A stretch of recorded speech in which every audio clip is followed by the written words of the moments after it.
activity is for people, especially who are just starting prepping, who go, I just don't know where to start.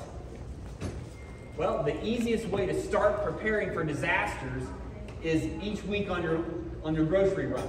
You know, most folks go to the grocery store approximately once a week. When you go, in this example, if you pick up $10 extra worth of stuff and you do that every week, it begins to add up and you begin to having your own preps, your own food in this case, that you've got saved at home. And it's really easy to do, and I still do it. Even though I've been prepping for 15 years and I have all kinds of freeze-dry food and all kinds of stuff, I still, when I go to the grocery store, I still pick up a few extra items every time. In particular, I encourage you to pick up items that are obviously shelf stable. They're not going to go bad. It's not a loaf of bread or some bananas, okay? But something that's shelf stable, okay? That you can pick up, low cost typically, that your family or your household normally eats. So you can put it in a first in, first out rotation, okay? Just buying extra. So what I did is I shop predominantly at Aldi's. Anyone else here shop at Aldi's? Maybe a few folks.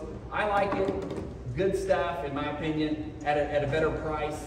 I do obviously some shopping at Walmart for things I can't get at Aldi's and that kind of thing, but I picked up some stuff. The samples that I brought are directly from my pantry over there, so if you want to look at them. But the idea here is if you had $10 extra to spend at the grocery store this week, what would you buy? And I gave you some examples here, and down at the bottom, there was some other that you can fill on your own. And I've kind of estimated the prices and rounded them off. But did you find $10 worth of things on that list that you could get?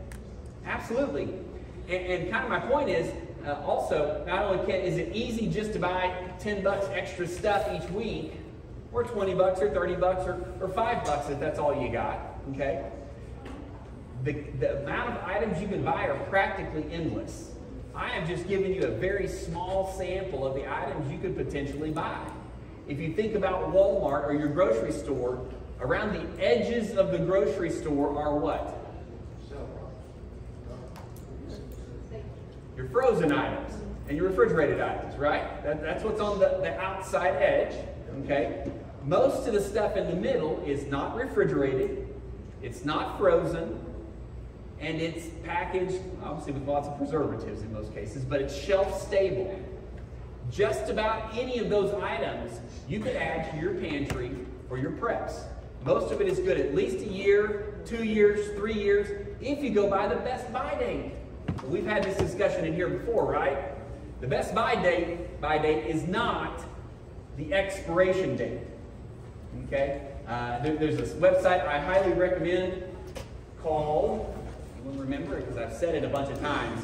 Still Tasty. Still Tasty, there we go. www.stilltasty.com. If you're not familiar with that site, write that down and use it. You can type in virtually any food product in existence into that website and it will tell you how much longer past the best buy date or the expiration date it is likely to be safe to eat.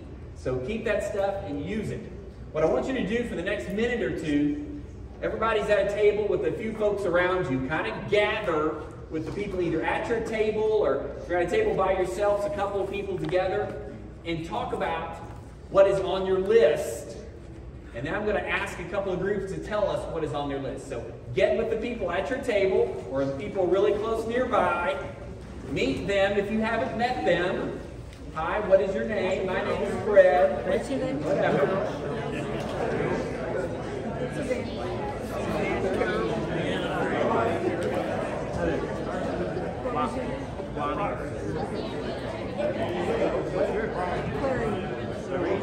I thought you said Mark.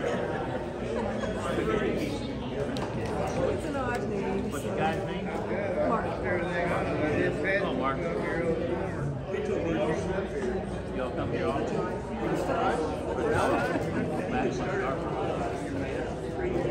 That's focused. Look at this. Look. I'm a big right rice and beans.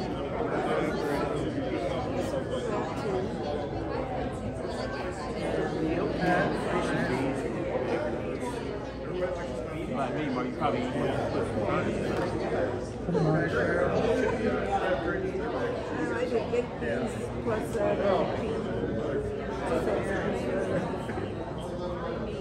most of this Now, all that instant potatoes, I got hundreds of packets. is not something I can. Yeah, I've got about 3 baggers full I of need the coffee. Okay, I like to eat the coffee. one more minute, and we'll come back together on this. I have to have lots of I know $4. It takes a half of it.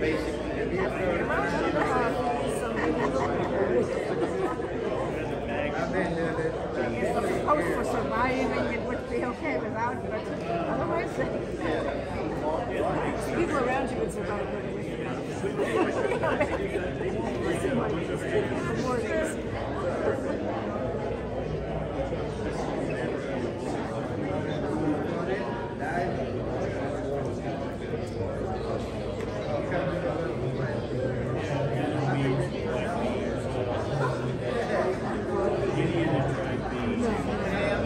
That's $10. Okay, let's go back together. Let's talk about these for just a minute.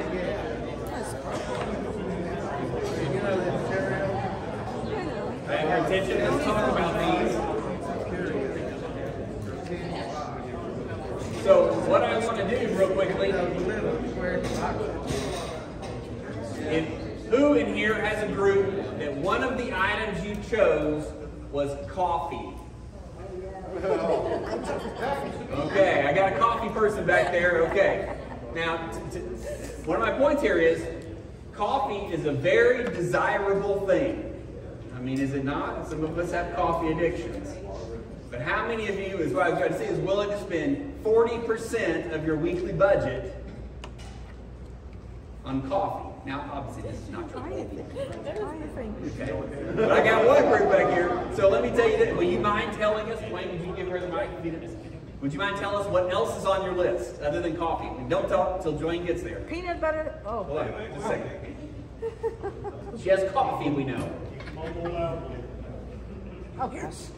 I'm not done with my $10 yet, but peanut butter, can of soup, can of tuna, and can of beans, corn, or carrots. I haven't made the $10 yet, but Okay, good. That's just an idea. I just thought it went for a long time drinking only water and only water. It might get tiring and might want a different flavor. Absolutely. Well, coffee has a lot of advantages. I mean, coffee has caffeine. It is bartering potential. Okay, and in my case, I do the freeze-dried coffee that I got at Aldi's. And actually, I noticed today it was down to $3.19, so it was actually probably a $3 buy because I was in Aldi's today. But it freeze-dried stores a lot longer unless you're wanting to do the beans, and then you can roast the beans later. I want to talk to somebody who did not put rice or beans, either one. Okay, Dwayne, hand this to our nice medics here. Tell us what you put on your list if you didn't put rice and beans. I put tomato sauce, tuna, Vienna sausage, pickles, and green beans. And then I added beef. You added beef. Yes. Okay. And we eat keto, so we don't do rice and beans. Okay, there's a great answer. That's why you don't do rice and beans. Okay, rice and beans is just the most common prepper food. And so it is a little unusual, but you have a particular purpose for that. Anyone else who didn't put rice or beans, either one? On the back there, you want to read your list to us? Tell us what you got. Hold on, let's get the mic back there.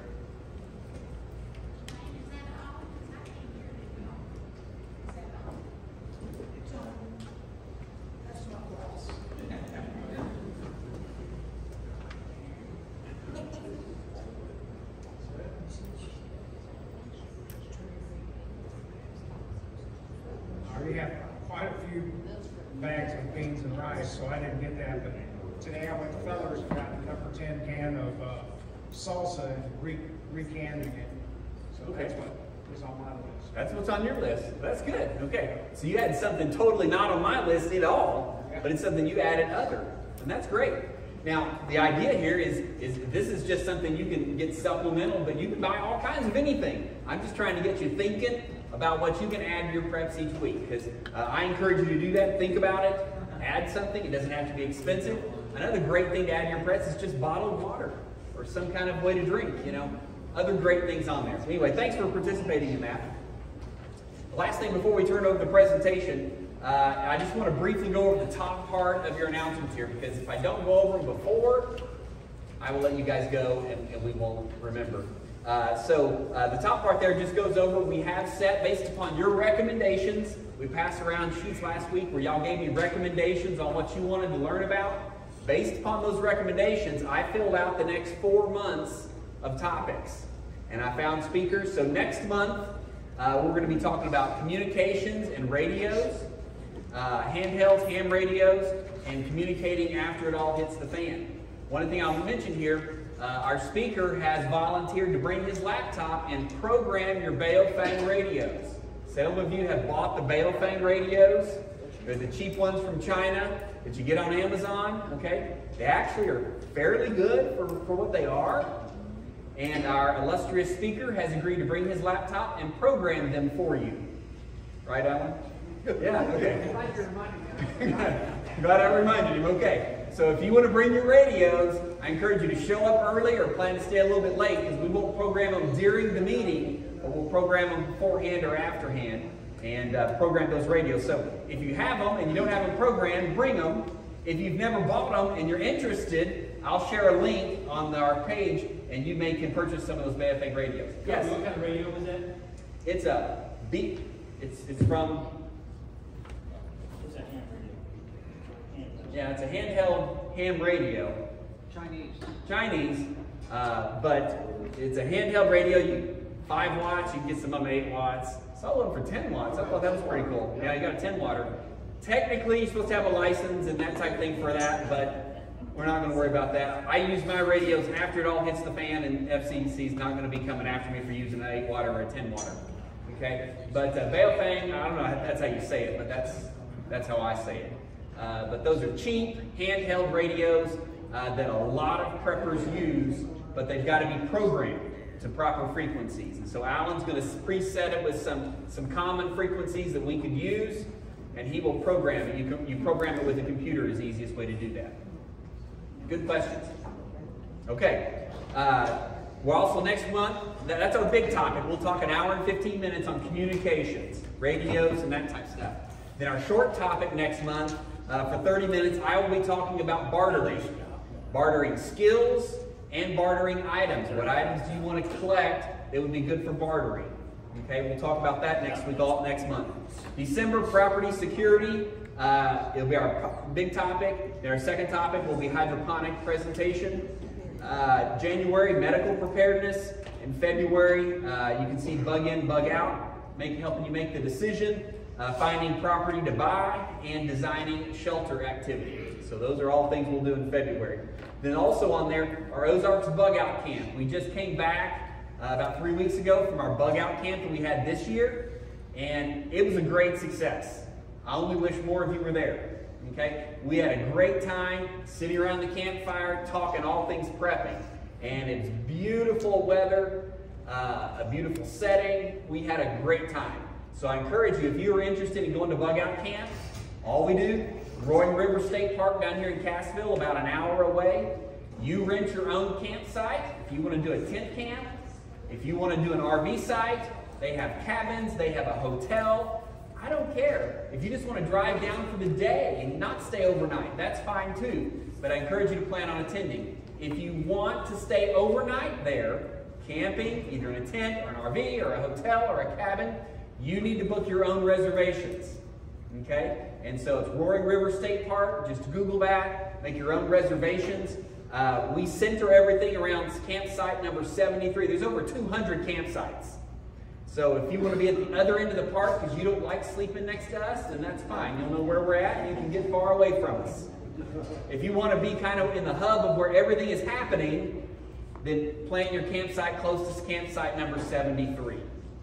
Okay? And the sooner you get in, the better. We had a lot of folks this past year that that didn't hear about it, didn't try to reserve early enough, and all 192 campsites were full.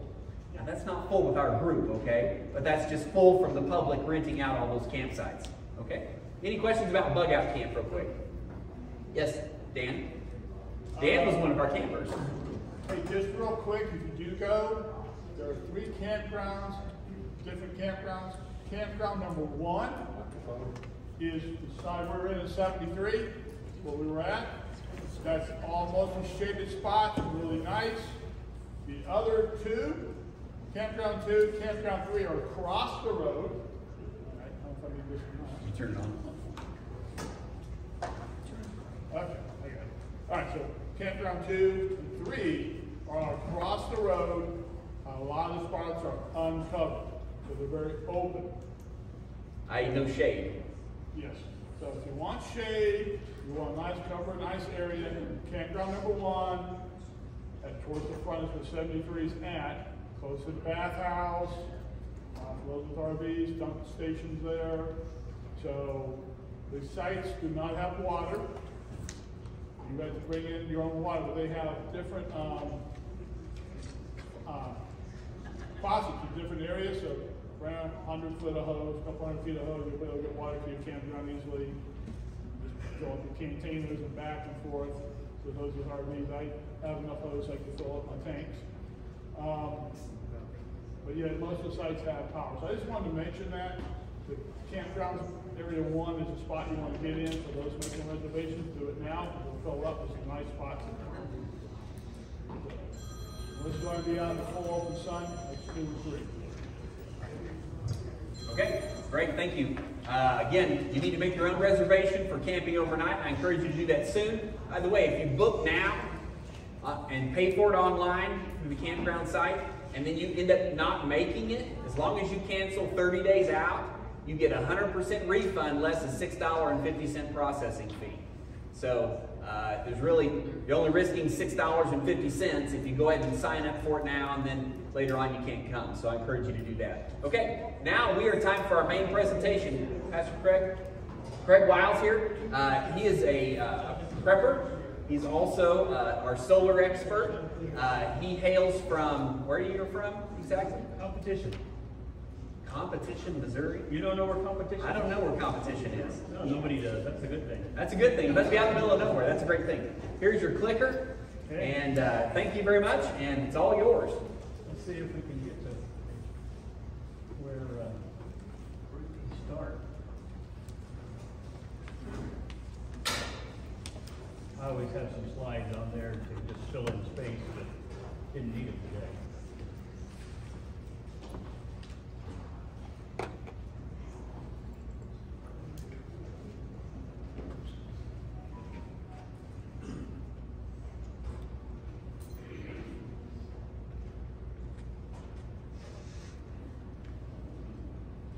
I have too many.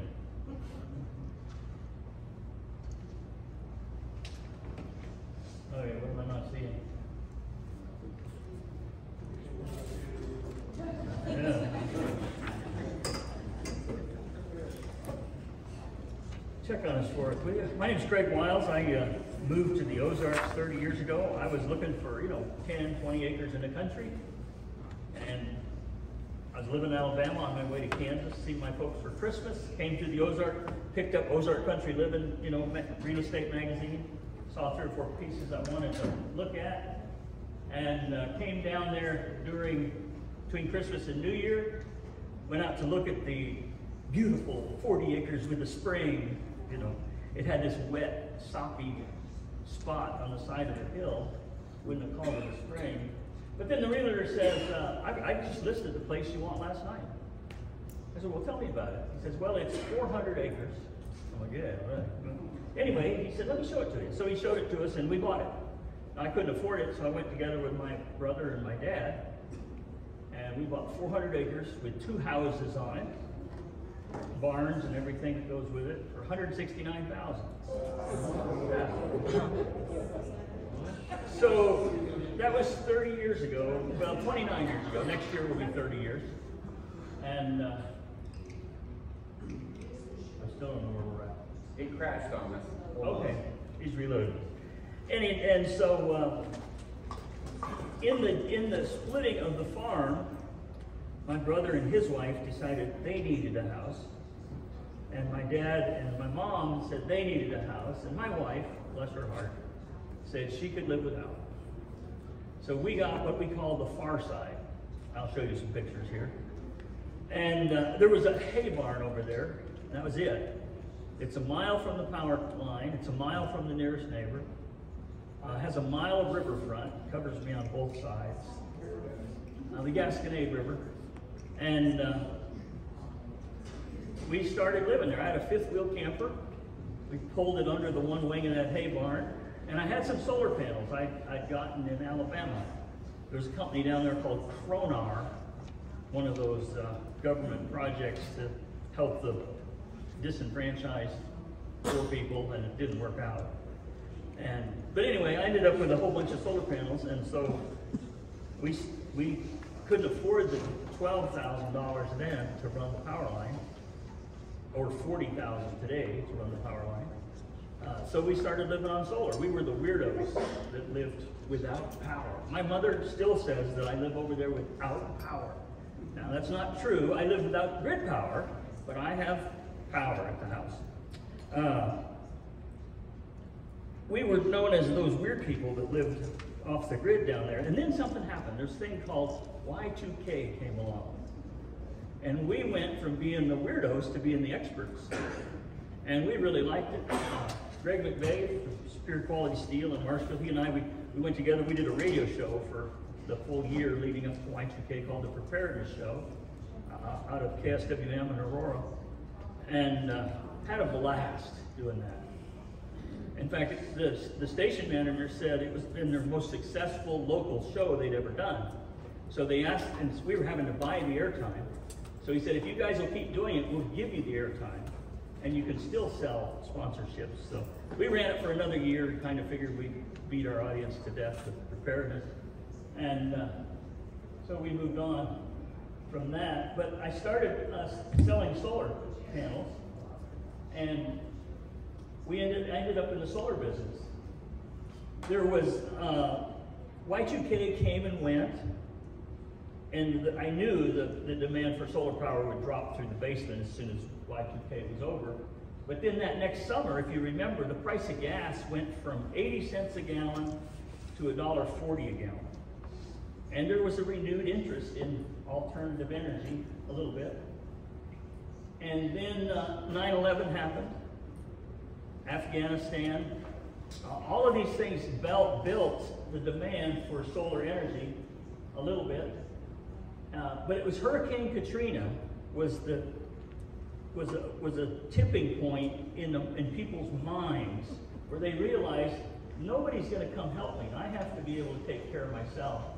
And so from the time of Hurricane Katrina on, I was able to do solar full-time as a business. And then here about 4 or 5 years ago, I sold my company, and I'm now a full-time pastor at a church in Lebanon.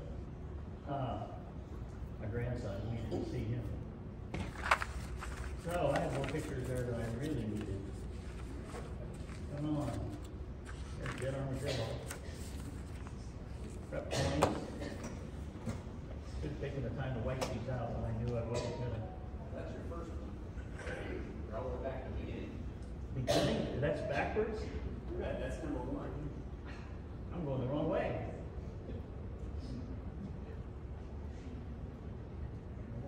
This is different than my clicker. My top one would be forward and the bottom one would be backward. Sure, that's a quality Chinese clicker, so that's why it's backwards. Okay, there we are. I'm easy to get a hold of. If I can answer my phone, I will. Email, text, whatever. Anyway, this is the barn we moved into. That door on the right is where we parked the fifth wheel trailer. I had to cut a foot out of it. I'll make it higher to get the trailer in. And we put up our solar panels and we started living there. These panels from Cronar, 3 foot by 4 foot, was 40 watts. very, very, very inefficient panels. Amorphous silicon is when they spray paint a layer on a piece of glass, then they put their little grid and then they spray paint the positive layer. And they don't last long. They're just not worth, I had a chance, I put them on eBay, I sold them, and I bought some real solar panels. So. They also weren't tempered. We froze to death the first winter. And so then I had an opportunity, found a bunch of styrofoam, started enclosing around the trailer. And we kept remodeling and traded the fifth wheel for those 6 real solar panels. Those were KC 130s. Back in those days, Kyocera 130 was the best panel going. Now nobody even makes a panel that small of the big companies. And there's the front. We put a porch on it. I took the 2x8s out of the competition gym, the floor, and put it up there. It looks like a log cabin on the side. And, we're still working on it. I can't see it. Anyway, that's kind of what it looks like today. Radu, the kid that worked for me for 6 years before he started Ozark Solar, before he worked for me, he did stucco. So when we weren't putting up solar, he was working at my place. So the front and the other sides are all stucco now. There on the left, you see some solar thermal panels along with 12 regular PV panels.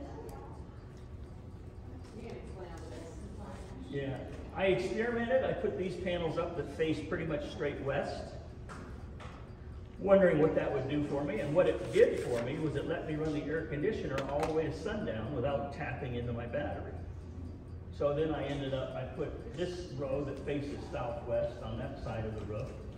And now there's another row behind it that faces southwest. And there's a view from the roof looking toward the west, sort of. There's both rows. You can see both rows there. And I have a row, this row of 9 faces east. Now a row that faces east, on paper, didn't seem like it would make such a big difference. But I'm here to tell you, it astonished me what a difference it made. That early morning startup, I went from burning 20, 30 gallons a year in gasoline in my generator to 10 gallons a year. And this winter, I didn't run the generator at all. Got a new battery and whatnot, and I was able to just go through the whole winter with no generator runtime. I have a Magnum 4400 watt inverter, and that's the same one I've had since, wow, a long time.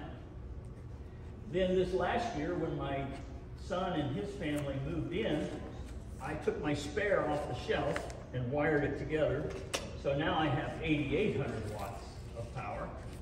And it load shares. The one on the right, when it gets to 60% load, then the other one kicks in and they share it. If it ever drops below that, that one shuts off and it just runs the one on the right. On the left there, you see 4 different charge controllers. 2 that face southwest, 1 that faces south, and 1 that faces east.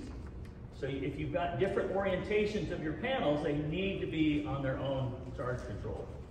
You don't want to mix directions. It just confuses it, and you don't get what you need out of it. There's my battery. That is it's 48 volt, but it's 2 24 volt forklift batteries.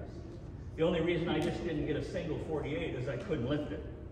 I mean, I'm talking with the front end loader on the tractor, couldn't lift it, but I could lift 24, and so we stuck those in there and series them, and now I have 48 volt, 2,000 amp hour at 48 volt forklift battery. If I was doing it again now, I would be going lithium. We're finally to the place where the numbers pencil out for lithium to make sense instead of lead acid. I never sell one of those to a customer. Those, you have to water the battery, you have to take care of them, and people do not do that. They neglect their batteries and the batteries die. Batteries are the worst part of the solar system. You can buy a battery and set it over there in the corner just in case you need it, and it will die.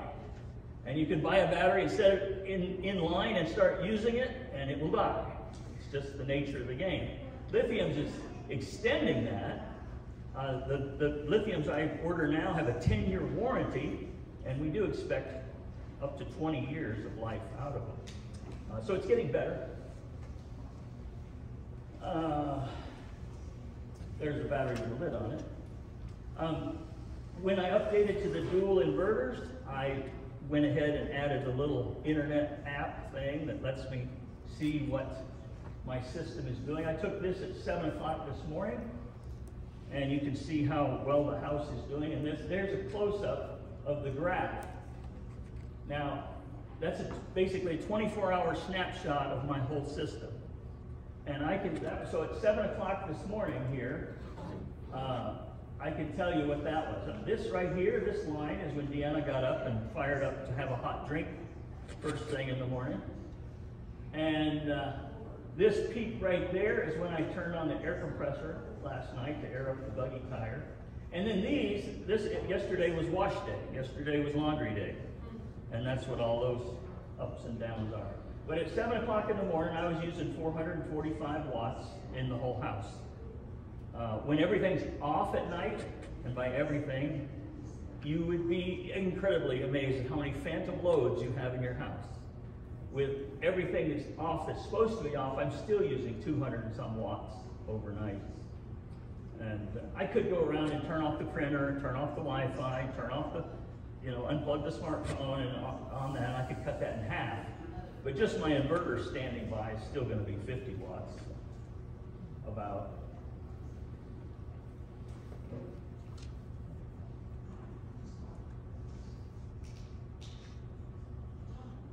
I'm not sure what I'm looking at. Oh, that's the well. Good. I should have brought my projector. We caught rainwater for 5 years before we had money to drill a well. And when I get the gutters, that first picture of that barn I showed you is now well over 40 years old, that roof. And I need to redo the roof.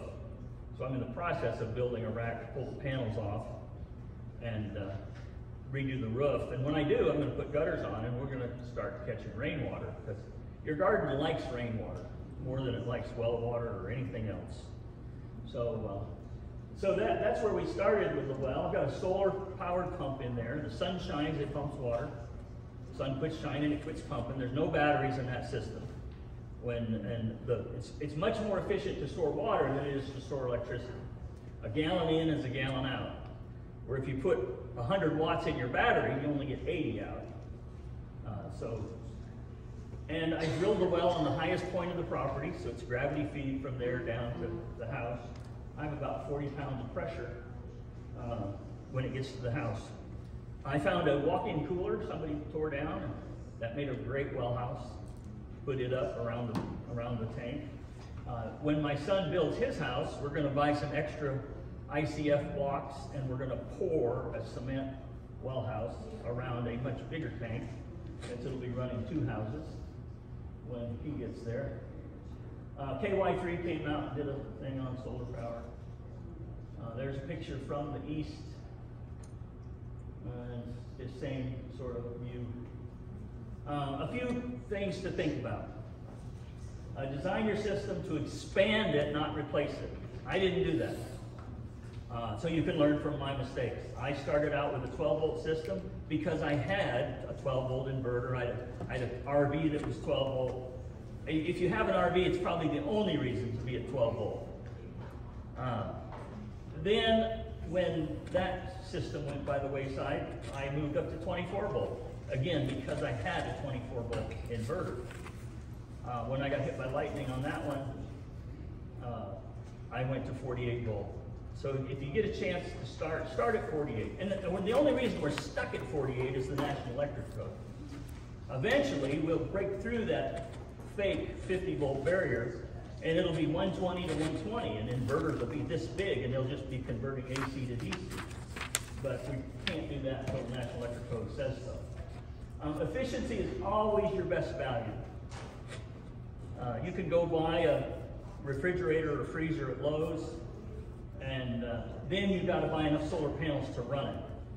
Or you could spend $1,300 and buy a Sundancer freezer, and it runs on 50 watts. It's just incredible.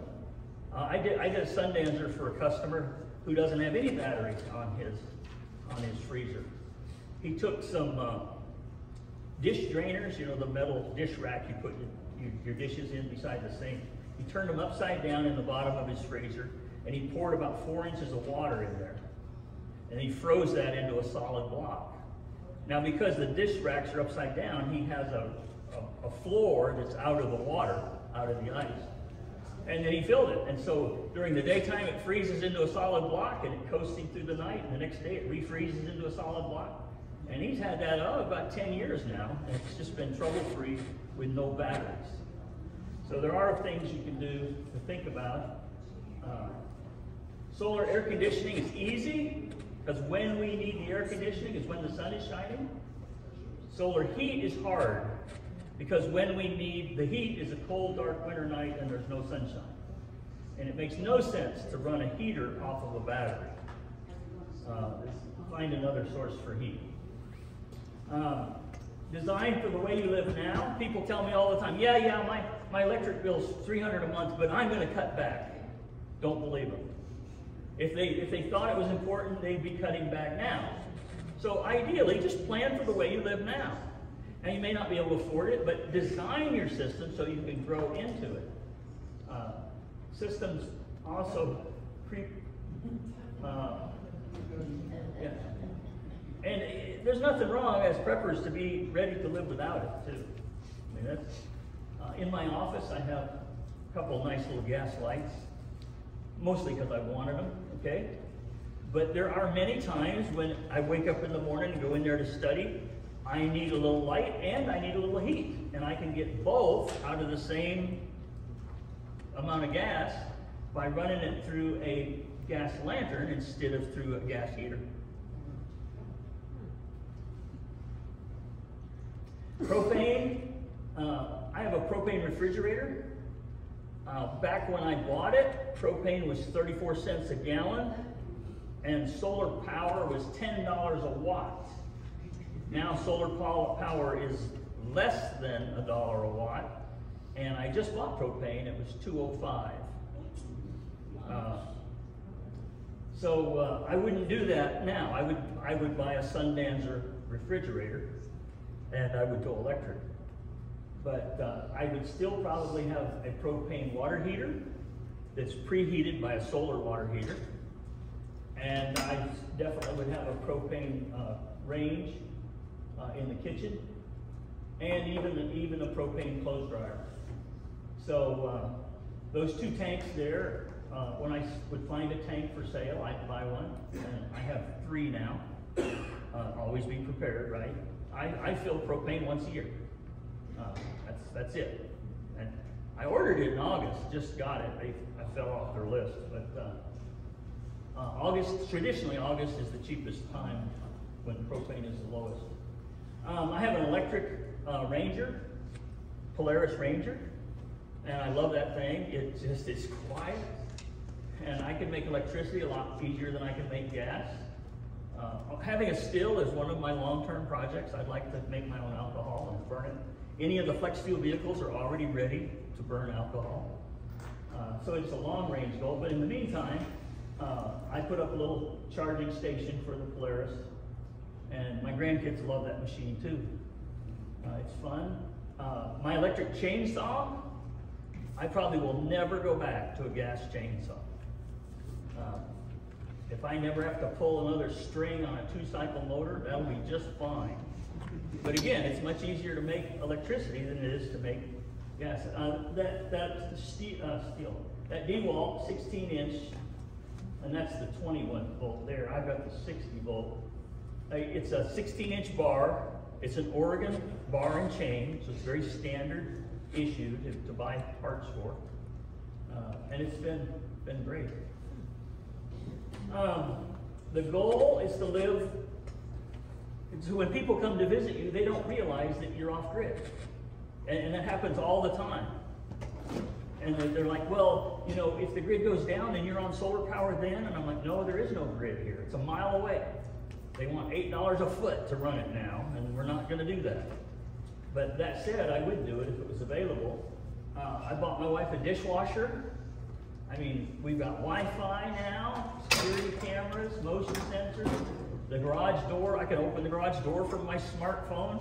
I mean, we're not missing the modern conveniences if you design for it. Systems always creep.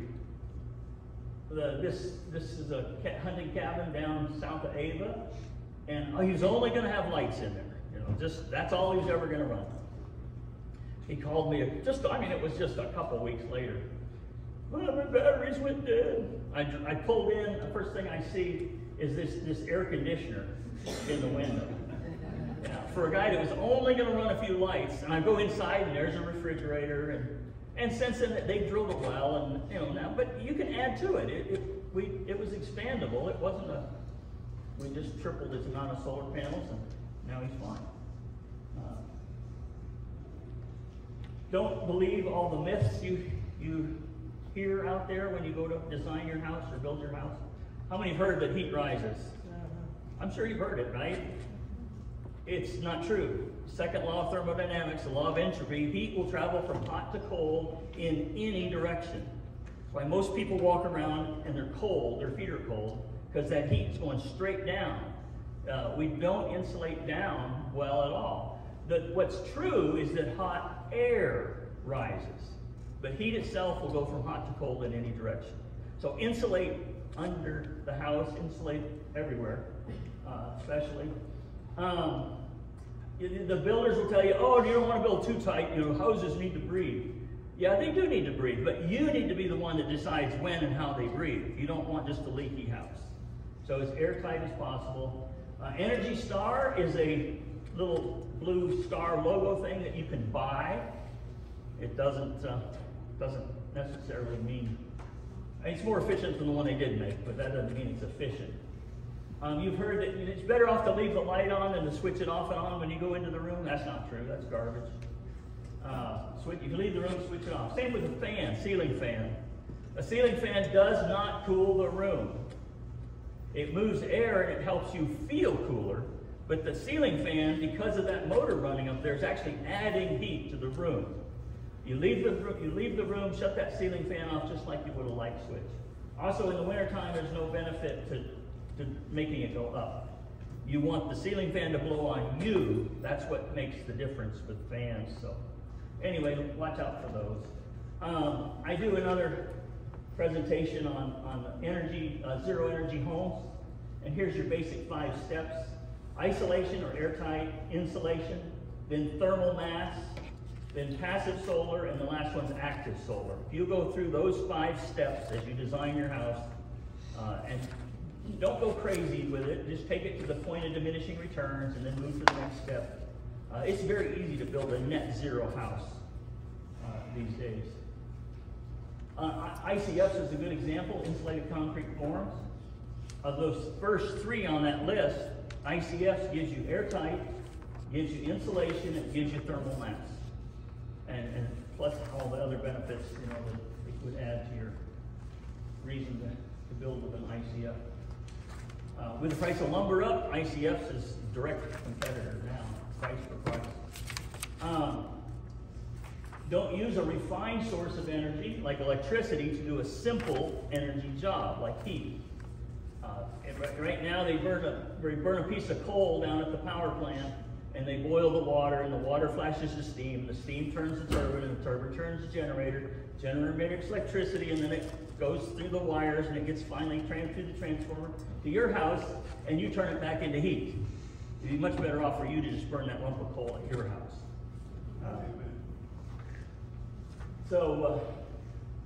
Living off grid doesn't mean that I don't have energy expenses. I allocate about $200 a month toward replacement. Most of that is batteries. The idea in 10 years I'll need another battery.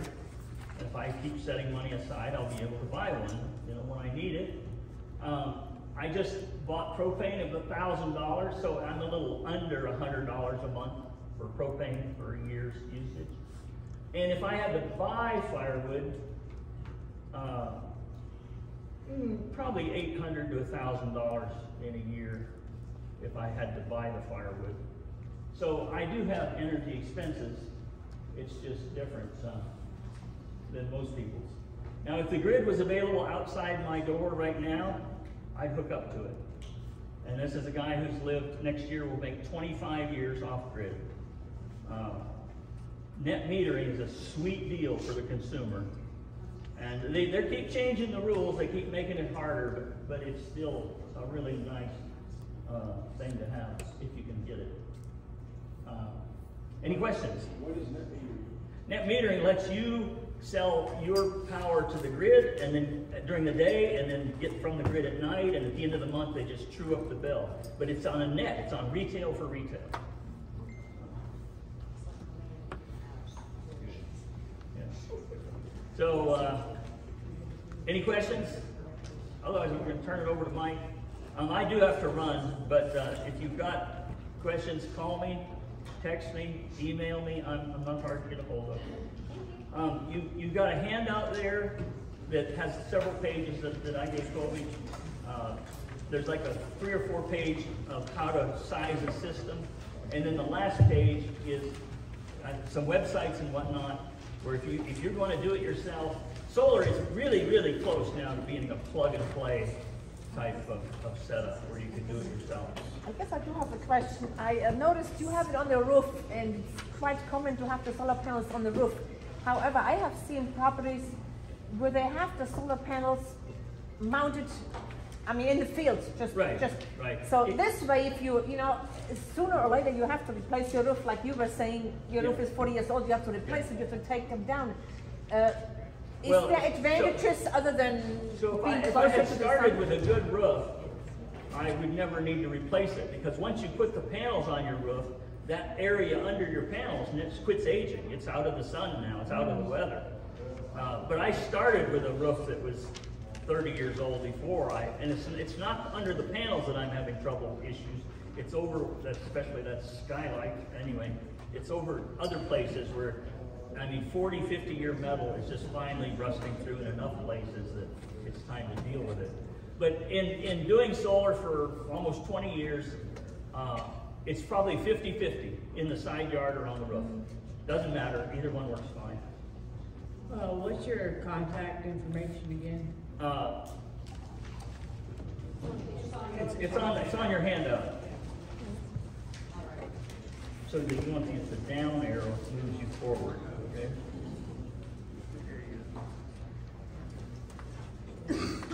What's that picture? Oh, see the footprints there? It's the guy who stepped up to an electrical panel apparently and didn't know what he was doing. Yeah.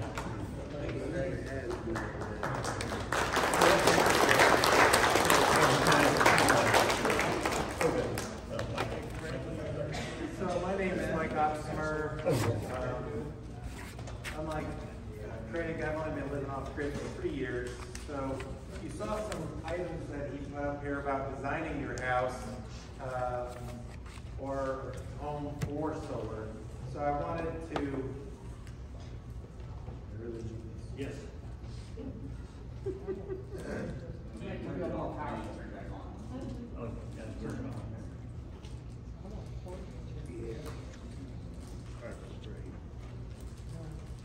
Can you hear me? Yeah. Yep. Sir, what was your name again? Mike Opsimer. So, my story basically 6 years ago, I decided with, I guess it was basically the ice storm. I started prepping before that, but one thing that I noticed during that time is I had some things that other people didn't. And in that first 24 hours, I all of a sudden had 5 families at my house. And I didn't invite any of them. So from that experience, I decided I wanted to get out in the country. I wanted to have an independence. So I spent 5 years looking for property. And during that time, I did a lot of research as far as design of homes, things, building products or construction materials. So during that 5 years, I put together a plan, and so anyway, let me get the, so ultimately this is what I built. So what are two things we know about the sun? Where's the sun during the spring and summer? Well, it's overhead. Where's the sun in the winter, fall and winter, especially winter? It's on the horizon. So, based on my research, you know, passive solar is something that a lot of buildings are not designed for. And basically, just having windows and good insulation to provide adequate heat. So this is facing south. I've got these 3 windows up top. Now, some other design features to look at is I should have made the overhangs a little longer, because if the sun's overhead, you want the shadow to be cast on the wall of your house. And so that'll help keep it cooler. So if I was to do it over again, I'd extend those overhangs out a little bit more.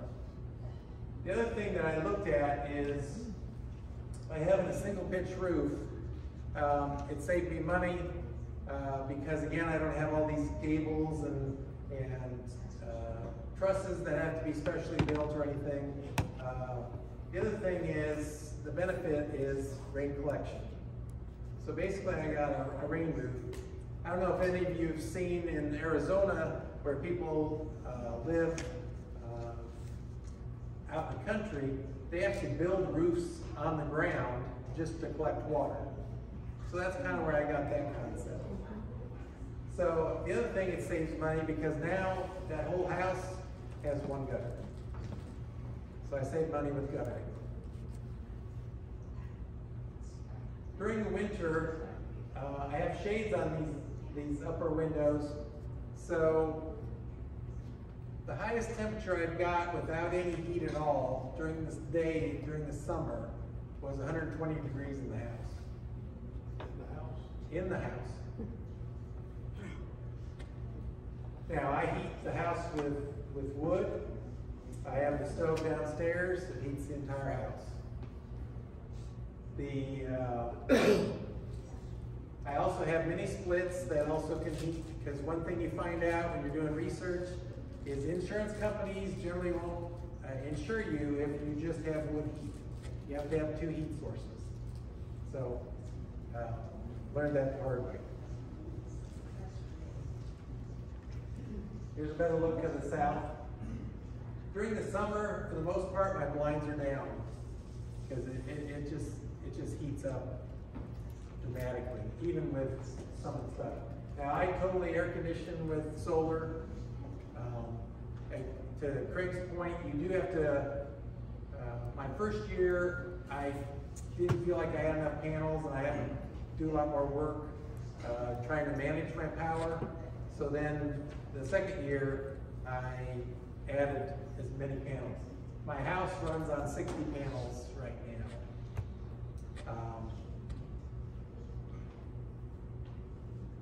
Here's what I call the front of the house, but again, it lets you see the roof. And that's where the gutter is. And this is the west side of the house.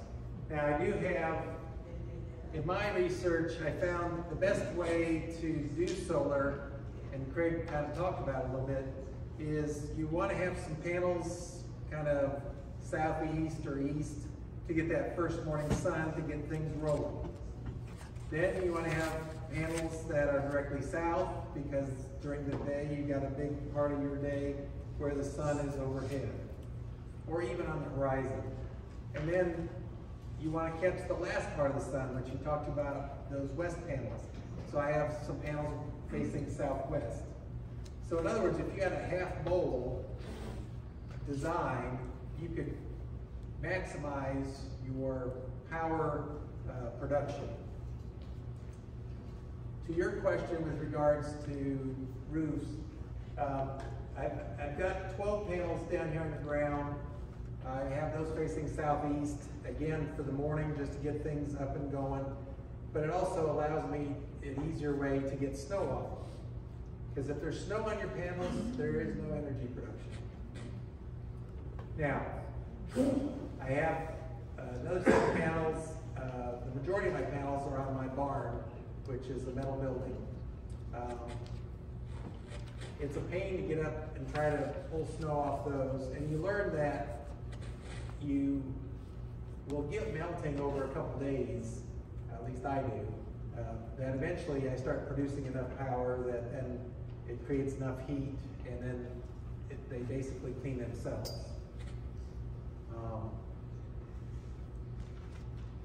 Now, he showed you ICF. This is an ICF house. You couldn't tell it from the outside. The walls are a foot thick with insulation, between the insulation and the concrete. When I planned construction of my house, I wanted to spend my money on the envelope of the house. So basically, this house, without any heat at all, generally stays about 50 degrees during the winter. Now, is it uncomfortable? Well, yeah, when you're used to wood heat and it's 70 years, and sometimes when you learn in wood heat, it's 80 or 90. Again, it's comfortable. And the other thing about ICF, I did this right when wood was starting to increase. So at that time, there wasn't a lot of ICF builders out there. And so I was able to build my house faster than I would if I would have done stick construction. And it was comparably priced. So another thing that I learned with solar is, so there's my panels on the west side facing southeast. So my original setup was, this is called Schneider, and he talks about that in your handout. This is, at the time, was the company to have as far as their products. I have since replaced this with, this is called a Solark. The nice thing about the Solark is they have combined a charge controller with your inverter. So what that means is, on the previous slide, so the very tall one is my inverter. The 4 boxes to the right of that are my charge controllers. This is the same thing. So it takes up a smaller footprint. This is the only unit on the market that is EMP hardened. And their support, technical support, is A1. The previous one, Schneider, snail mail is faster in getting a response than, there's no phones, you can't call anybody. So if you're looking at systems based on my experience, Schneider's a good product and it worked well, but if I had a problem, I felt like I was in an SHTF moment because I couldn't get a hold of anybody. Sir, would you repeat the name of the company that you got, or what it is? Well, Schneider, it's on your list in the handout. I thought that was the first one. So Solar, that's the first one he recommends in your handout. Oh, okay. They are great people to work with. I have an app on my phone that I can see everything. If something happens, it alerts me. I can see like the charts that he showed you, I can see that also. Here's a better look at the actual Solar. They have 3 sizes now, so they have a smaller size for a smaller system. But again, this right here can handle, I think, 36 panels, and you've got your inverter in there. it's all in that box. Whereas the one I showed you before, it was 5 boxes.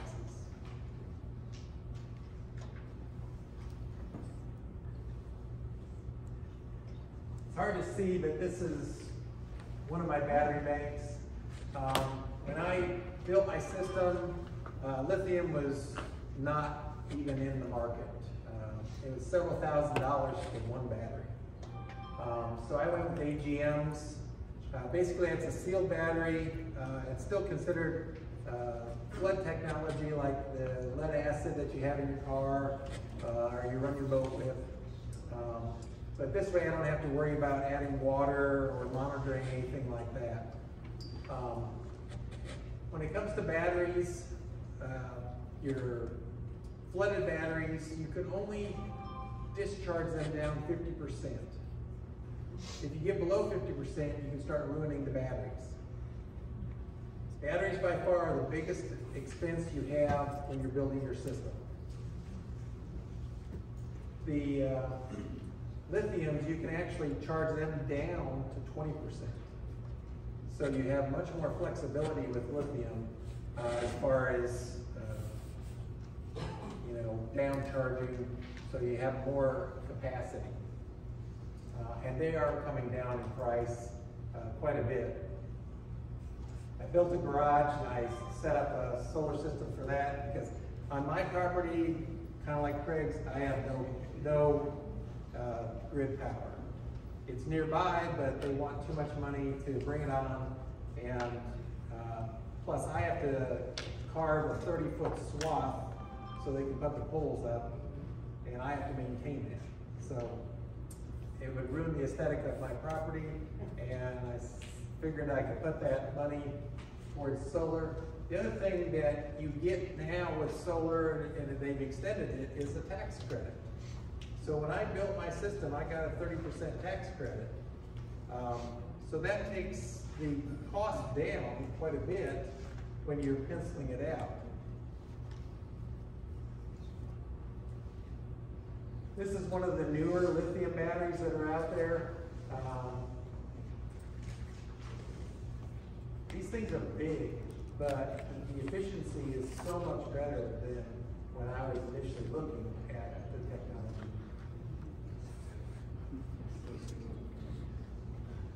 There's a solar again.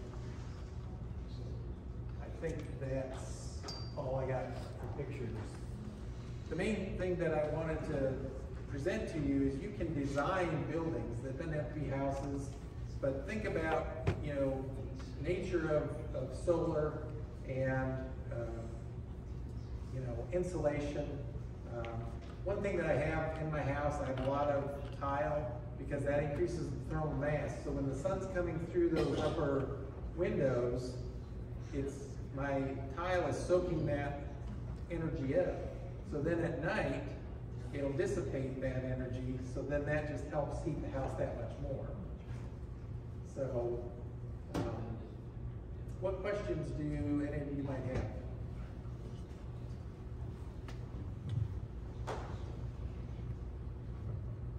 When you built your system, how much did that system cost you just for the solar aspect of all of it? So with the batteries were about $15,000. The whole system was about $50,000. Okay. With a 30% discount? Well, you can get a 30% off that, yeah. How much now if you're doing it over with lithium technology and price for bottom panels nowadays? Well, again, I bought my panels when the price was down about 60 cents a watt. I think it's still below $1 a watt, so I think it's very affordable. Lithium, when I first started looking, it was $2,000 for one 12-volt battery. Now, you can probably get some decent ones. I haven't priced them a while because I haven't needed any. But they were down $600–700, which is very reasonable. The other nice thing about lithium batteries is each battery has its own charge controller. Unlike a flooded battery where you have to provide controls for it, each lithium battery has its own charge controller. I feel kind of dumb asking this question, but I'm not real familiar with EMP, results, and what effect would it have on the batteries? The electromagnetic pulse is going to be an energy burst that is produced when there's an explosion, generally a nuclear explosion up in the atmosphere. Also, you could have a coronal mass ejection, which would come from the sun.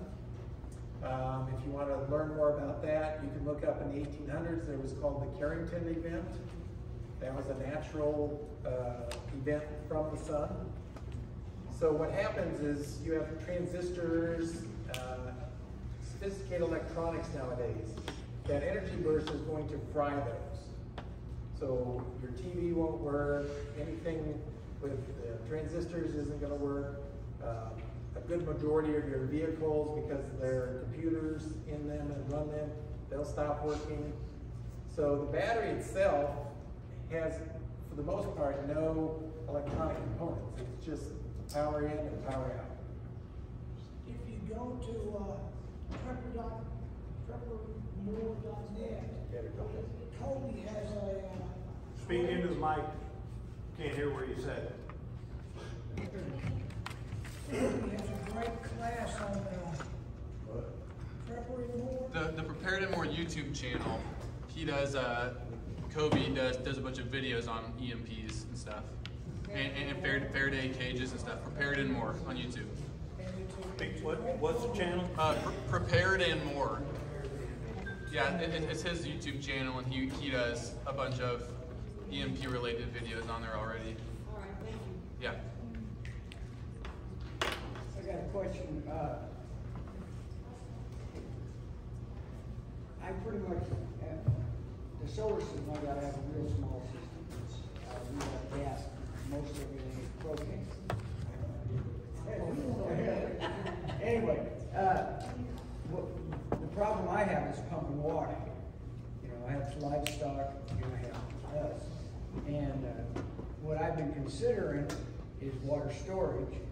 And the well pump we live off the grid, but we have to use a generator to pump water. And what I'm looking at is to pump water, storage, and then have a small pressure pump that'll run off of solar, hopefully. And I've been debating on a 12, they talked about a solar pump that just ran when the sun shined. And I wonder how is that system, how do you, I would have to have the volume tanks and just, it would pump until it was full and then the pump would stop, have a shut off, or do you have any ideas? So I have a well, and I pump my water with a soft start solar pump. Grundfos is the pump manufacturer. It's probably the only one out there that I'm aware of that's worth anything that builds these soft start pumps. So we all know that if you have a well, to get that pump going, it takes a lot of energy right away to get it going, to get water coming up. With a soft start, you start easier, so you don't have this big energy requirement at one time. So that's why it makes it more feasible for solar. I have 3 panels that run my pump. I don't know the wattage on them off the top of my head, but I have 3 panels that run my pump. I have an 1,140 gallon tank that I pump into. And I've situated it so it's above my house. So then if push came to shove and I had no power whatsoever, I can gravity feed that 1,140 gallons in. Now, why 1,140 gallons? My wife and I figured that was enough water for 2 of us for a year. So that's why I did that. So my solar batteries then run a booster pump that provides the pressure to come into the house. So that's what I'm looking at. We actually put one of those pumps you're talking about at my daughter's house for future. Right now it runs off grid tied, you know.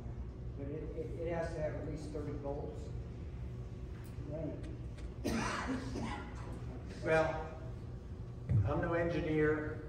I understand mechanics and I understand what I wanted. So what I did is I went to the well company and I said, here's what I need. How do we get there? And the other thing that's nice about my 1,140 gallon tank is I have a room that I have well insulated.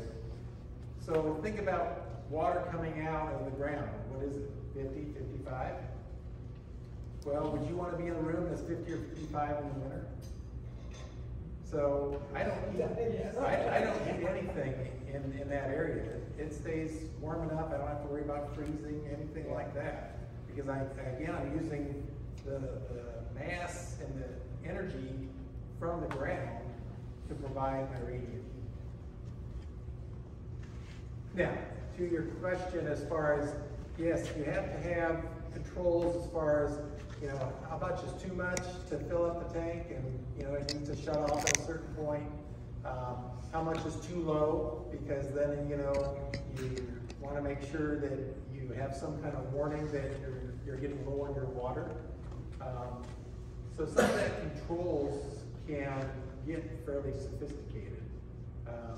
In my case, I had to have an electrician come in and they set some sort of different switches in there. I don't know. I just wrote the check and it was easy. So, but you don't need the batteries at night to run your pump, because again, I'm taking out my 1,140 gallon tank. So, what other questions? So you have your tank inside the house, so it stays? Well, what I did is I built a building above my house, and I sectioned off one section just to hold all my batteries and all my solar components, and then the other side of that end of the barn, I built my water company. What kind of tank do you have? Like a plastic tank? Or? Yeah. Yeah. So you said it would last you a year, you and your wife. Wouldn't that water go bad or something leach out of the plastic? So you're drinking it too, or not? Or just using it for just using it? Well, is it safe to drink water after it sits forever in the tank? Well, you got to remember that my tank is constantly being used.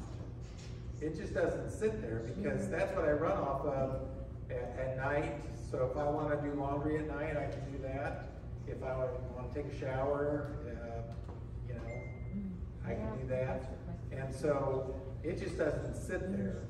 And to answer your question, if you treat water, and you'll see people put 55-gallon plastic containers full of water. If you treat that water, you can do it with bleach. You can do it with they have some other compounds you can put in there. It'll stay good for quite a while, much longer than you think it would. The main thing is, after water sat for a while, if you aerate it, it'll help bring the quality back up. I think I'm about out of time. Anybody got any other questions? Okay, thank you. Nothing else. Thank you, Mike. I appreciate that. If you have other questions, are you going to be around at the end? Yeah. Great. So you can talk to him personally. Questions. A couple of things. I need to correct my spelling. I'm not very good at spelling here. It is B-A-Y-B-A-O-F-E-N-G. There you go. There's how the proper spelling of it.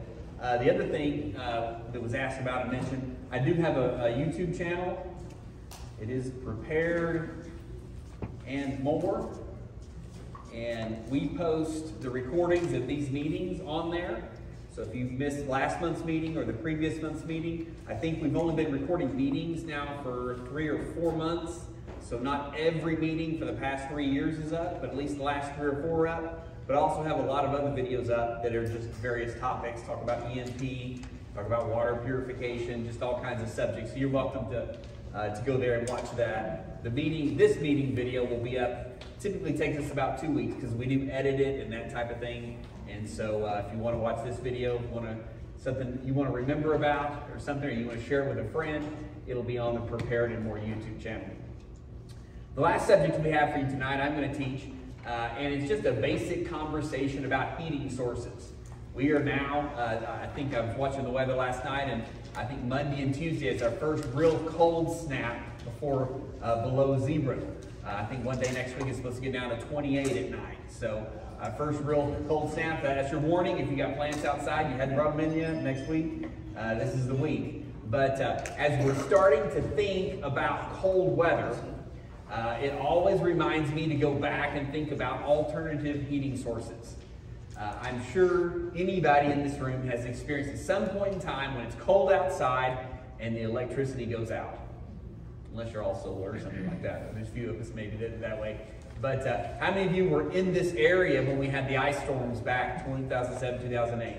Almost everybody, right? That's what got me really starting preparing.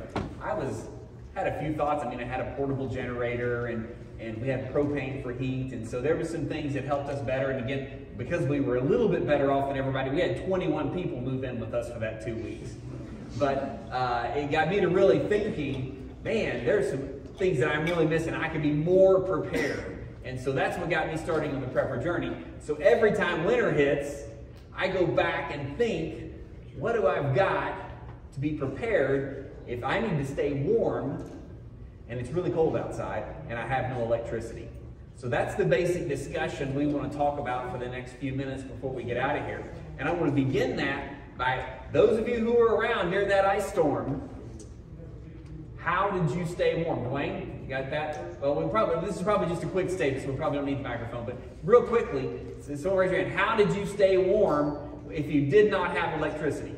How did you stay warm? Gas fireplace. Gas fireplace, good. Wood stove. 2 of them, okay? Back there. Firewood. Firewood. How did you burn it? In a fireplace? Stove. In a stove, in a wood stove, okay, good. Other options, so how did you stay warm?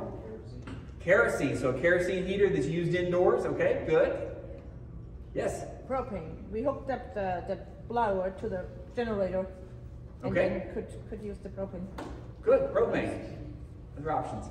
I built a house about 20 years ago, and it wasn't during the storm or nothing, but the first room we built, we just lit a bunch of candles. Bunch of candles, absolutely. They do produce heat. Yes, absolutely. Yes? We have a wood cook stove. You have a wood cook stove. Okay, good. Any other options we hadn't talked about? Yes? I've got natural gas, but they're unvented heaters. They don't require electricity. Okay, good. And we'll talk about some of those. Those are good options. Anything else? Extra blankets. Not a bad idea. We make a lot of body heat.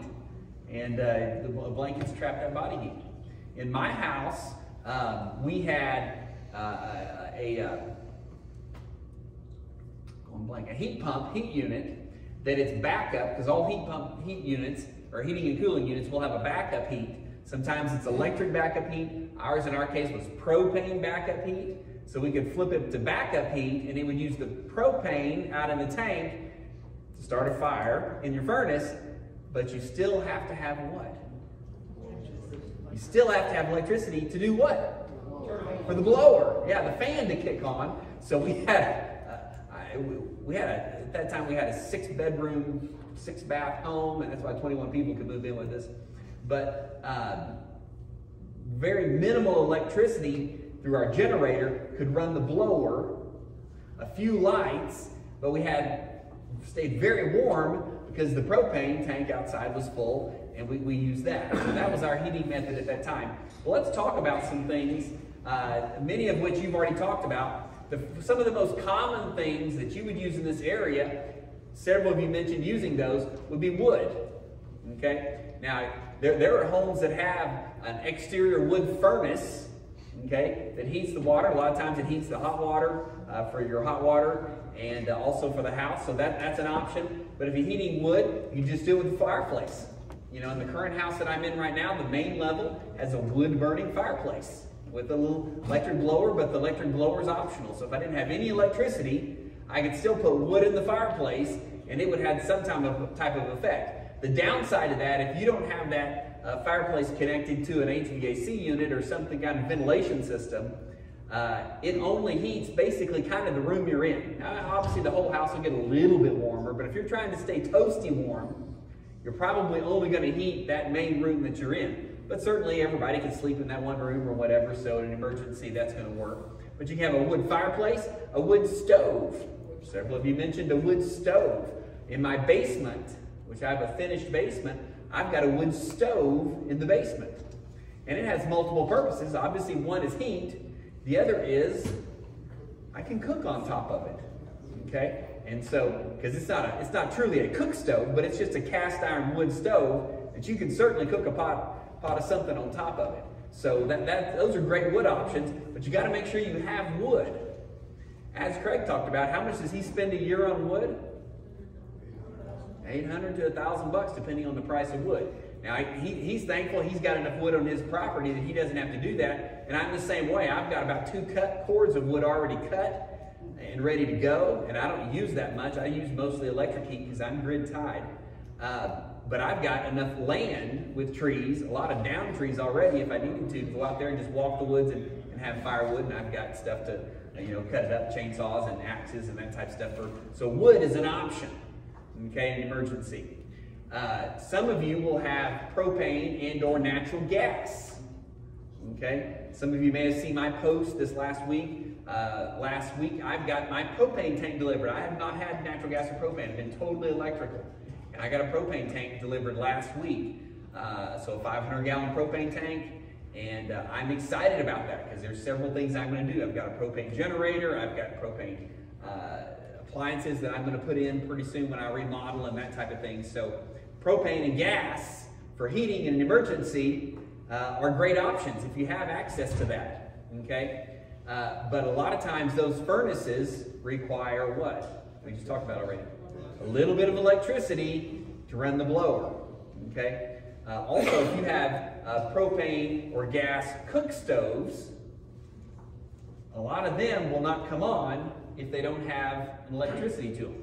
So check that. If you've got, well, I've got my electric cook stove, or I got a cook stove and it's gas or propane or natural gas, make sure it'll come on, it'll ignite, particularly the oven portion, okay? A lot of times you can light the burners with a match or a lighter, but the oven itself will not come on if it does not have electricity. A lot of that has to do with the thermostat and the regulation of that. But check that. That's an option. So, yes, question or comment? Back to ice storm just a minute. We had a generator. We'd run our generator all day and shut it off at night and get through the night. But one of the things that happened that I was unaware of, we had a new furnace in there. And we just start that generator and sometimes the furnace would be on, sometimes it wouldn't. Long story short, I burned up the board. It cost me $200 to replace the board. Because I didn't know what I was doing. And I'm still not sure what I did wrong. But a good friend of mine replaced that board for me. And it wasn't cheap, man. Pretty expensive to do that.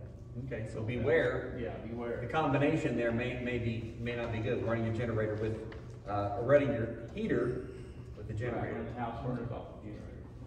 So we talked about fireplaces with wood. There's fireplaces with gas. So a gas fireplace, again, a great option. A lot of times, gas fireplaces that have now also have the electric blowers or may have electric ignition. So if you don't have electricity, make sure that your gas fireplace will still even work, okay? Don't assume that it will. Pellet stoves. How many of you have a pellet stove or pellet fireplace? Any? A few folks? Does it work when you have no electricity at all? No. No? Doesn't work? Some of them do, some of them don't. Most of the really modern ones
gets wet? Yeah, it's warm when it gets wet. Cotton is not warm when it gets wet. Wool can be, and it'll also dissipate that moisture more quickly than cotton will. Okay?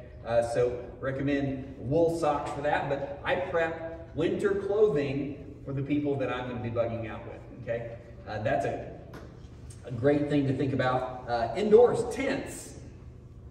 Have you ever camped indoors with a tent?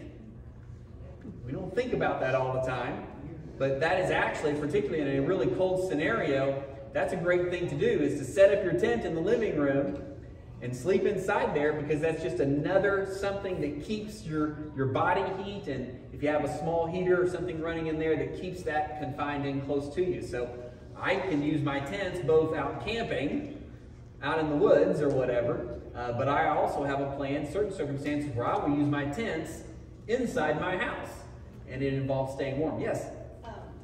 That made me think of, I was watching a YouTube channel on greenhouses, and it said for every layer of plastic, I'm sorry, That's okay. for every layer of plastic, it raises the temperature 10 degrees. So that would be, you know, a good idea, I would think, in a house, but put your tent up. Yeah, absolutely. So put your tent up, it's going to keep the heat in a little bit, but you can even, on the top of the tent, you can put sheets of plastic, the space blankets, these little emergency space blankets that seem like a piece of aluminum foil that are so thin. They actually work. You can put that over your tent. You can wrap up in it. It reflects your body heat and keeps that in. So that's good. Yes? Is there a place locally you can buy space blankets? You can get them at any of your normal places you buy. You can get them at Walmart, actually. You can get them at Walmart. The Bass Pro will have them. Amazon, you can get them. Yeah, any of those places that have camping gear will have them. So, yes? This is off the subject, but the space blankets, would they protect something from EMP? Yes and no. What's in there is it's like a Mylar bag, which would technically, but it would have to be sealed completely, which would be very difficult. If you had something, a generator still in a box, you could do the space blanket. Just like, and again, you watch the EMP series I have on YouTube, but you can wrap it in aluminum foil like you would gift wrap my solar panels right now are not installed. But my solar panels and everything that goes with them is in the box from the factory, wrapped in aluminum foil like I would a Christmas present. Seems like the space blankets would be thicker. Space blankets are very thin, to be honest. But yeah, they do work. You have to wrap things in a blanket or something, or put it in a can, and then with the insulation of a blanket or something, and then you put your stuff in, right? You have to insulate yeah, the stuff that's inside should not be touching the inside of the Faraday cage can. Right, Yeah. it's still in the box. Yeah. Yeah, still in the box would be fine. Yeah. So the space blankets, though, I probably have 30 of these for different things. I keep them in my bug out bag, or my get home bag is what I call it, for a variety of things. They're waterproof, so they could be used like a tarp could to some extent. They do keep you warm, so that's good. Yes, sir? Yeah, they make ponchos out of the same material. Yeah, so similar material for that. Yeah. And someone talked about in there, when we talked last month or the month before last, and we had the different bug out bags, someone had a bivvy that was made up of one of these. What's a bivvy? Remember? Basically like a sleeping bag. It's a bag that you would get in. It comes all the way over your hood or whatever of your head, but they have bivvies that are made of these, and again, will keep you warm or help keep you warm. Good. So, other things let's talk about. Hot hands, hand warmers. Do they work? Absolutely. For keeping your hands warm, for sticking them inside your shirt or under your arms or whatever to help keep you warm. They certainly are helpful. I have some of those. Have any of you ever done one of the flower pot things? It started a little bit of a controversy on Facebook intentionally this week with the little clay pot. And the original one that I saw was a tea candle. So one of these, there's actually two stacked on top of each other, but one of these little tea candles inside one of these clay pot things, and the caption was, it heats an entire room. No. the heat that comes from a candle, any size of candle, is the same amount of heat.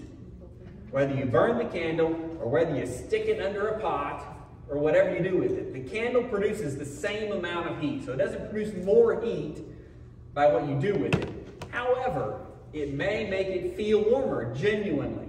We talked different concepts there, but the heat in air makes the air rise. And so if you just burned a candle out there, the heat from that is going to heat the air around it, and it's basically going to go to the ceiling.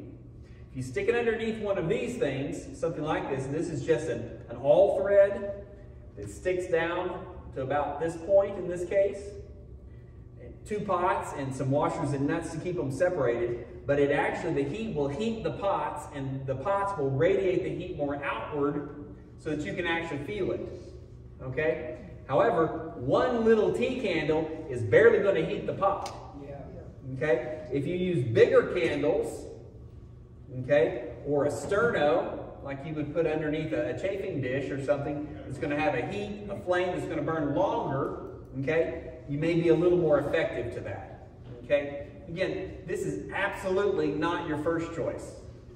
However, to have it around, it might help heat a room, okay, bring the temperature up a little bit.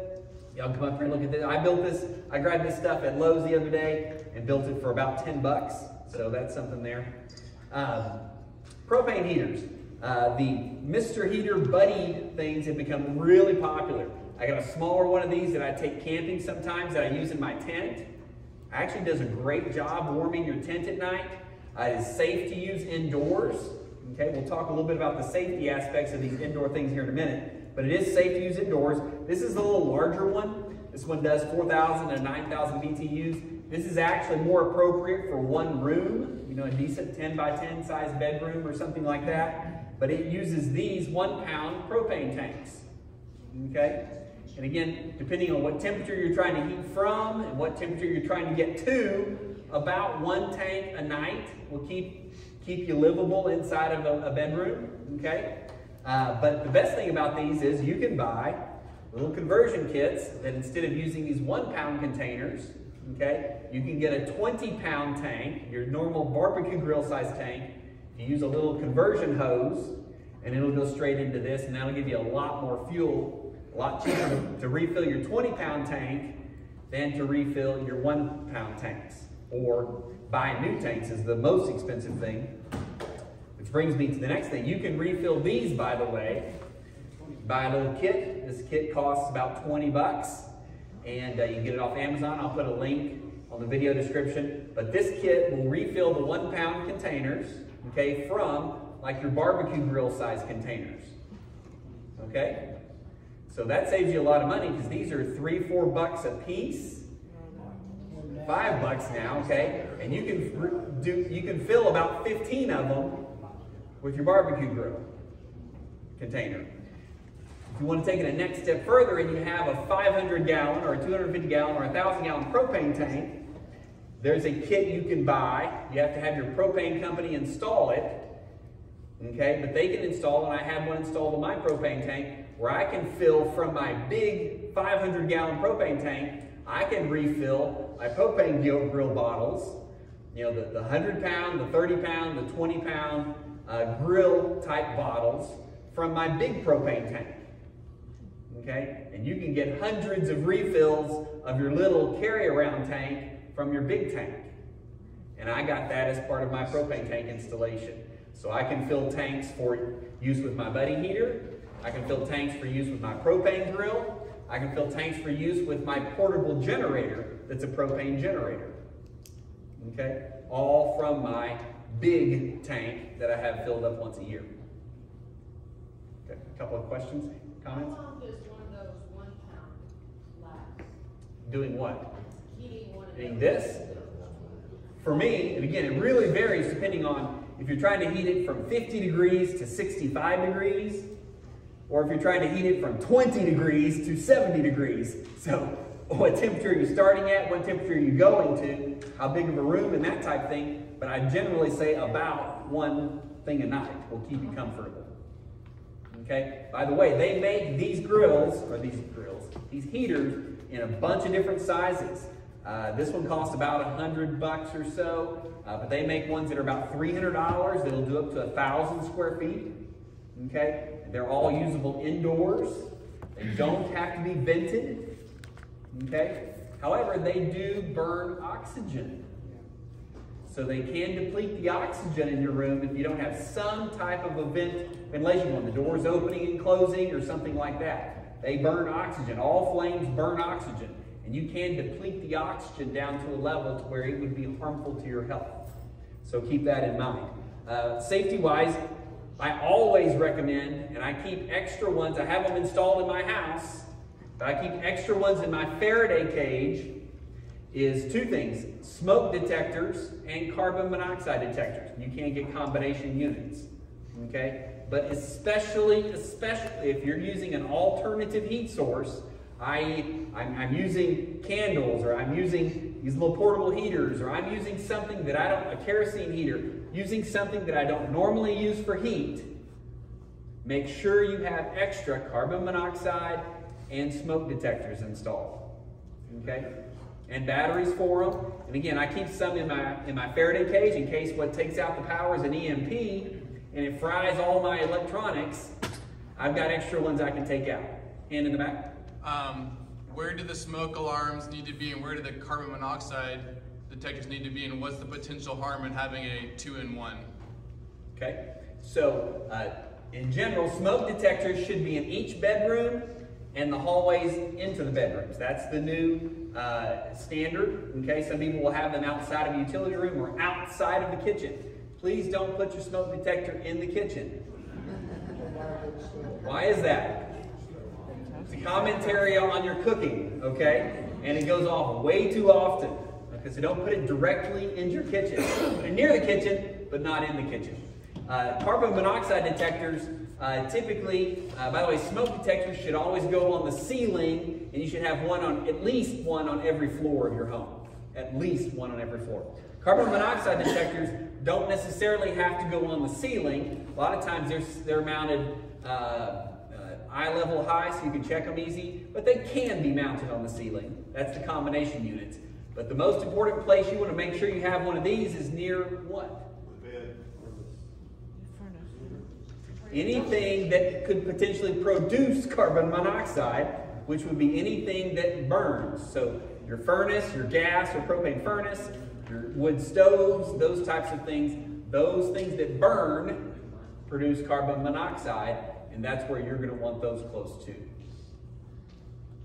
Yes? This may be a little off your course, but I see my car like a lifeboat if you were on a big boat. I have extra clothes, food, water, meds, and you have ability to convert 110 off your battery.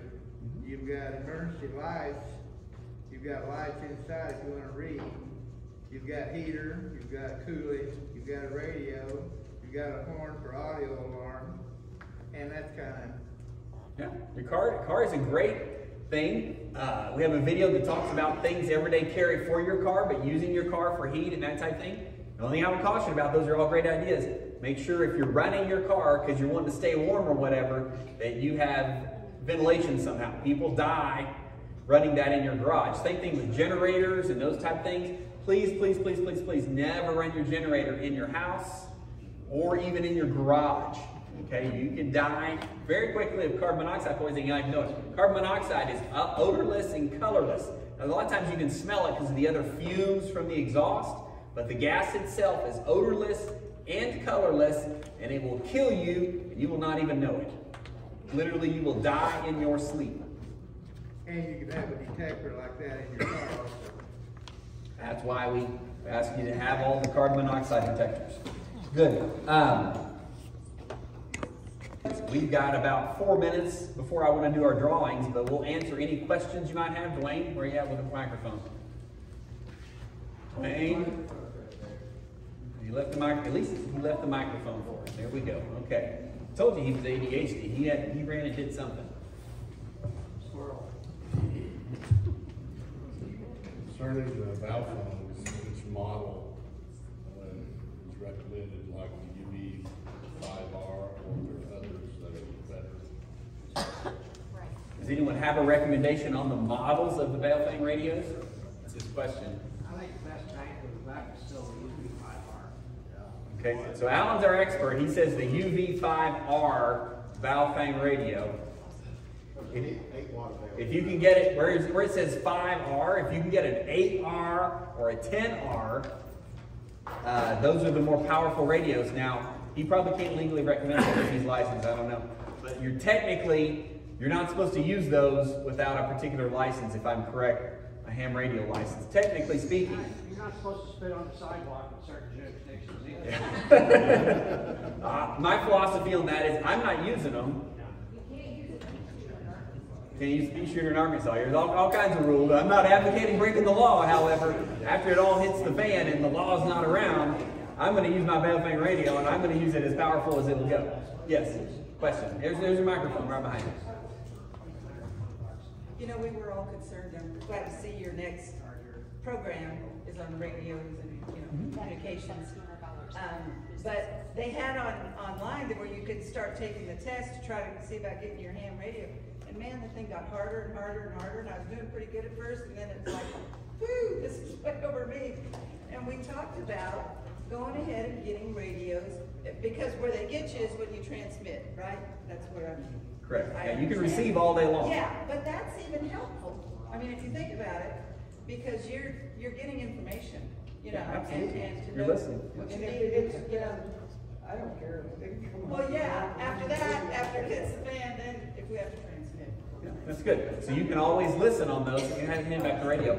I will, if y'all go to check, give me time to get everything cleaned up and get home. I will put a link to the Baofeng radios, the best ones I can find, the best deal, on the Preppernet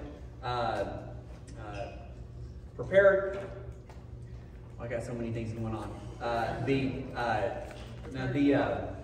What am I trying to say? The Facebook page, Southwest Missouri Preppernet. That's the thing that most people are a part of. Now, the other thing I will plug, and it's a great time to plug it real quick.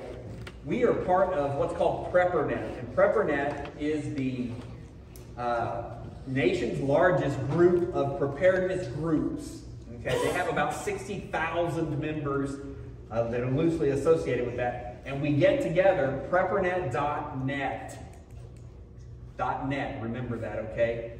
Preppernet.net. You can join there for free. They do have a premium membership, but you don't have to do the premium membership. Just do the free thing, okay? You can sign up with an alias. You don't even have to give them your real name. I don't give them my real name. I'm SWMO Prepper is what I go on. So sign up for there. When you go there, join our group. We have a Southwest Missouri group, and that's where we post about meetings. I'll post this link. I'll post other things in there. But not only are we on Facebook, and I know not everybody does Facebook, but if you can do preppernet.net, that's a great place to stay in touch with everything too. What's the Facebook page? The Facebook page for this group, where's my marker? Here it is. It is simply Southwest Missouri Preppernet. And I think we're well over 500 people that have liked the page or whatever. So Southwest Missouri Preppernet is Facebook, okay? And we post these meeting announcements, we post information, and y'all are welcome. I'm typically the only one that posts on there. But it's open for y'all to post too. I have to approve your post just in case it's not anything, and I don't want you doing anything controversial on there. But y'all are welcome to post. If y'all got things you're trying to drop, sell, prepper related, or buy, sell, barter, trade, that type of thing. Whatever post you want. If you have questions or comments, want to post what you're doing, go there and make those posts. That is a great place to do that. Yes? I just said FYI, with propane, back in the 70s when there was a gas shortage, my dad got a propane tank and hooked it up to our pickup truck. And so we had the ability to use regular fuel or propane with just a switch. Yeah, that's great. Matter of fact, the propane guy that came out to install my tank last week, his truck ran on propane, and we had a long discussion about that. Certainly, it is possible, and so that's great. What about flex fuel vehicles? What about them? Propane compatible? Not directly. I mean, they can be made that way, but they're not intended to be that way. No, they are not. Yeah. So, good, yes? Did you buy your propane tank or you leased it? I bought it, okay? I bought a 500-gallon tank. It was used but completely refurbished and repainted with new valves for $800, which is a pretty good deal nowadays. It used to be you could get them for about $1 a gallon. Those days are long gone. But to have it new, completely refurbished, and delivered and set up for $800 is what I got. For me, it was Doak propane. I live out between here and Bolivar. How much was a 1,000-gallon tank? I don't know. They didn't have one. Because I would have bought one, but they didn't have one. Did you look at it underground? I did, and those were like $3 to $4 a gallon. They were crazy. So mine is above ground. But DOKE is who I used, Doak propane. And then they service a lot of Polk County, this is where I'm at. But they go into Dade and some into Dallas, and I think maybe even some down into Greene. But they're headquartered out of Polk County. But I highly recommend, if you're going to do that, to get that, ask for that valve that will fill small tanks, because I found that very beneficial. It's about $200 to have them put that in. Then you can fill your own 20-gallon propane tanks a lot cheaper than having them filled somewhere else at U-Haul or Menards or doing the exchange thing at the convenience store. So I highly recommend that, but that needs to be done when the tank is empty. You can't do that once the tank has been filled. You can, but they have to empty the tank, change that out, and then fill the tank back up, and they don't like doing that. Okay.